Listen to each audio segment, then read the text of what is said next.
Alonso carried a live helmet camera for the first time in Formula One history during second practice at Spa-Francorchamps. The driver's eye view demonstrating just how fast and skillful the world's best racers are on what many regard as the best circuit of them all. His Alpine teammate was in a spin, with Hungary race winner Esteban Ocon escaping unscathed from his adventure at turn 14. But while Ocon avoided the barriers, Charles Leclerc wasn't so fortunate, losing control on the exit of 6 and soon finding his Ferrari out of the session. Are you okay? Yeah, I am. Sorry guys. Lost it in the exit of 5. Copy. There were just 10 minutes remaining when the session resumed, and drivers rushed out of the garage to get good track position for their final runs, though Lando Norris wasn't quite as far up the queue as he'd hoped.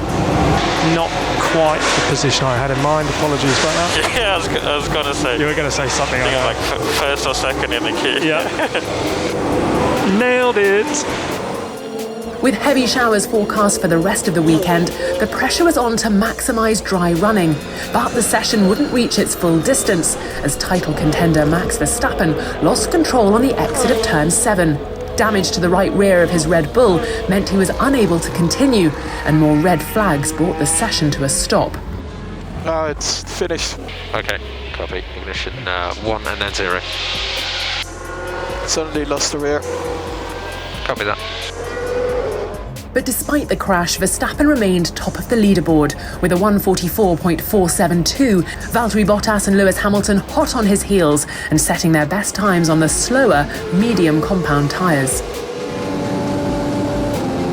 Alonso's Alpine was flying high in 4th, ahead of the outstanding Pierre Gasly, and Lance Stroll also showing well up in 6th.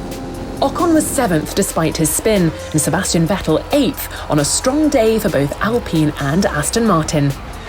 Lando Norris was 9th for McLaren and Sergio Perez 10th for Red Bull, following the announcement of his contract extension with the team into 2022. Carlos Sainz couldn't replicate his speed from FP1 and found himself 11th, while behind him Yuki Tsunoda headed the Alfa Romeo pairing of Giovinazzi and Raikkonen. Daniel Ricciardo had a difficult session ahead of his 200th Grand Prix, down in P15. While a revitalised Nicholas Latifi bested Williams teammate George Russell, the Canadian's confidence high following his first point-scoring finish last time out in Hungary. The stricken Leclerc was 18th, and Haas's Nikita Mazepin headed Mick Schumacher by 0.2 of a second to complete the leaderboard, following a dramatic day's action in Belgium.